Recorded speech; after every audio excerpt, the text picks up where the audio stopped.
So I wanted to discuss, is the market going to crash? It's a question that I hear all the time.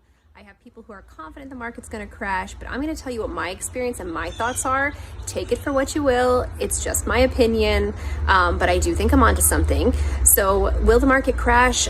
I have no idea. We didn't think the market was going to boom during COVID, but what I do know is a couple things. So if the market has potential to crash, maybe.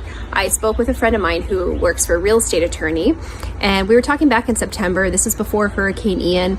And she mentioned that there's a ton of foreclosures coming. And she said, hey, Naples, Cape Coral, that whole area, they have more foreclosures than anywhere in Florida, 1,200. And I said, really?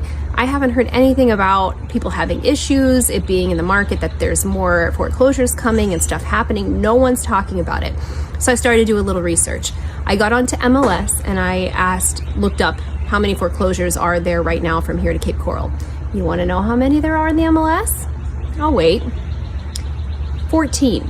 So out of 1,200, there's only 14 that have come to market. So where are all the other thousands not accounted for? What's going on? So I started doing a little bit of research here. Yes, there are some that come into auction. Now the problem with auctions is on top of what you're paying, usually they want a cash offer. You can still finance it, but it gets more difficult. And they charge you an extra 3% on top of the fee as a marketing fee or whatever they want to call it. So you're paying a whole extra 3% to cover their costs. So really they're making money on this deal, whoever got it. So that's one. But still, that's another 20 more. So where are the rest? So then I started really doing some digging, and I'm sure you've all heard of BlackRock and Vanguard and the different investment companies. You know, Zillow was doing that, and iBuyer, and they were trying to buy up all these homes. So I know you've heard about it in the news, but what I started researching and learning is that Vanguard and these investment firms in the last few years have been buying 15% of market shares. So what does that mean?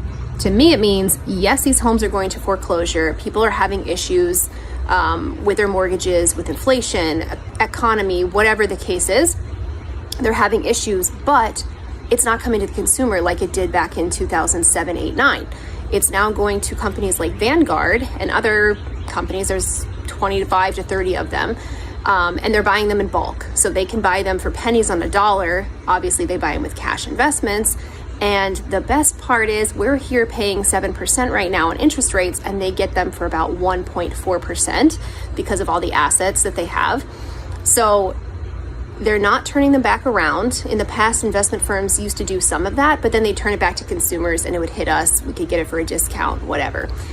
They're not doing that anymore. They're now taking all of these and making them into rentals, which is why the rental market is so high. They basically only went after homes $450,000 and less throughout the US, which is pretty obvious why you can't find homes that are now 300, 400 starter homes, investment properties. They just don't exist anywhere in the country. I mean, I'm not saying they don't, but you know what I mean. They are very hard to come by, where before you used to be able to buy a lot of options for that. So it's an interesting concept here of what we're seeing. The good news is that Vanguard, I just saw, had a loss of $1.7 trillion. Obviously, that's not just real estate, but it's a good thing for consumers like us, where these huge asset managers might not be in the game for too long. If you followed Zillow, they tried doing it, they weren't successful, they lost a ton of money, and they stopped doing it. So that's very good for the consumers, because it's really hard to buy your first home when it's $700,000, $800,000, buy investment properties when you can't rent them out for what your mortgage is.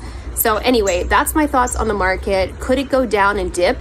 Yes, absolutely. But I think everyone is waiting for it to dip. So when that does happen and interest rates go down, you're going to have more competition, because there's so many people, myself included, just patiently waiting for things to get to the right price for them to strike. So that's sort of my thoughts. I'd love to hear your comments below. I appreciate it.